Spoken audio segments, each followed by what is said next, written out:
Hello, Dr. Cook. I'll keep this to the point since I'm sure you don't want to watch a long iPhone quality video, and me neither. So I'll get right into my project. This is the topic. I wanted to look into mobile quarterbacks and their relationships between rushing yards and sacks and see how they measured out. And really, the reason is really because of Lamar Jackson this year. Lamar Jackson has been breaking a lot of Mike Sticks records. Hasn't only been doing it rushing, has been doing it passing.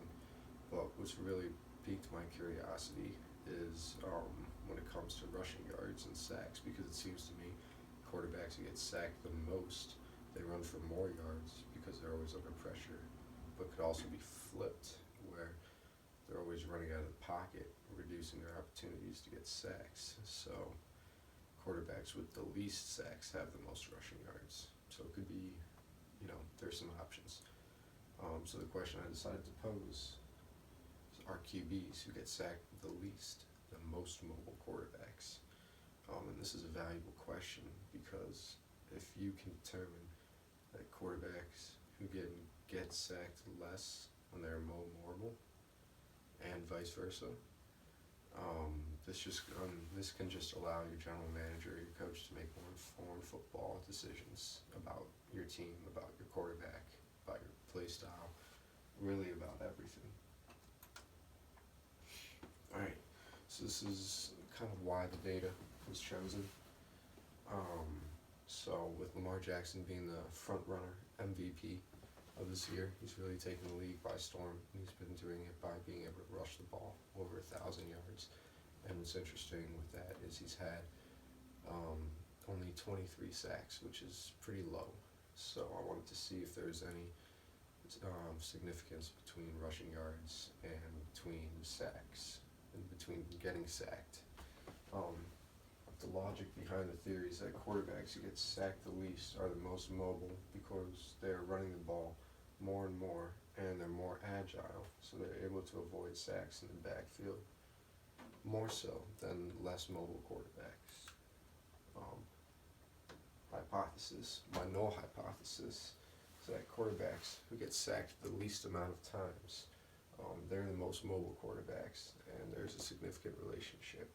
And my alternative hypothesis is just that there's no significant relationship between the quarterbacks who get sacked and the amount of rushing yards that they have,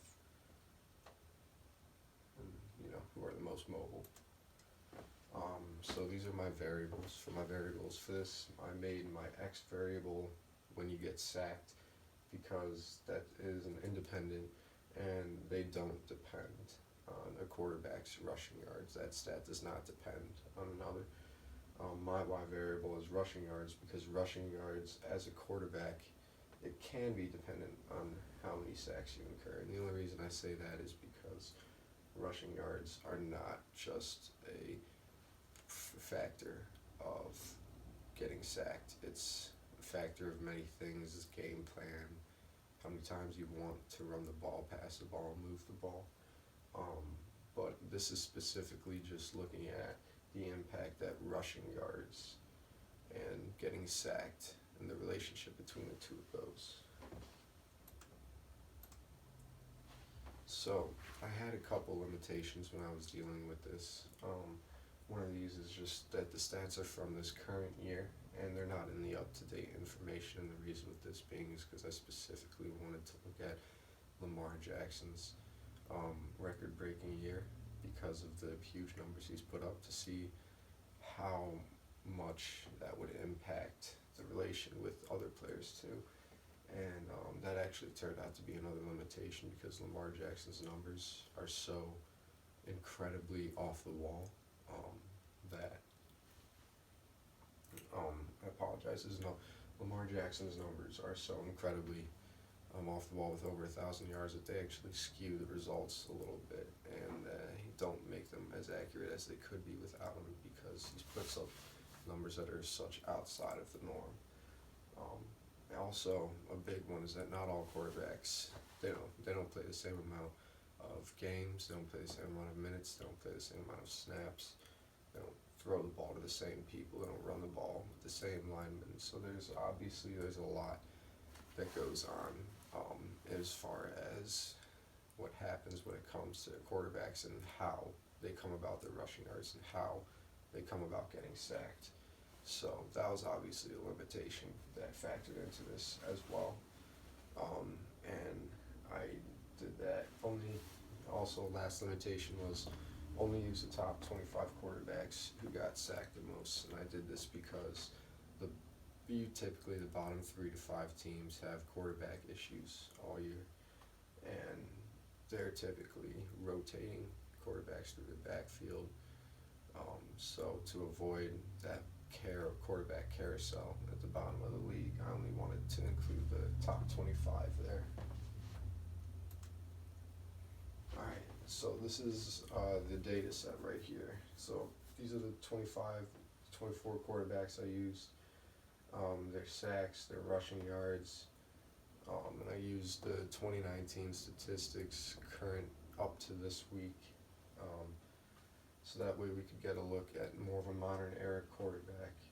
And you can see that when the sacks are declining, you don't exactly get a trend. You don't exactly start to see any kind of trend from the rushing yards. So now we look at the linear regression when it comes to the rushing yards versus the sacks. And this is where I gotta pull my phone out again, I apologize, but this is where I wanna get my information right. Alright.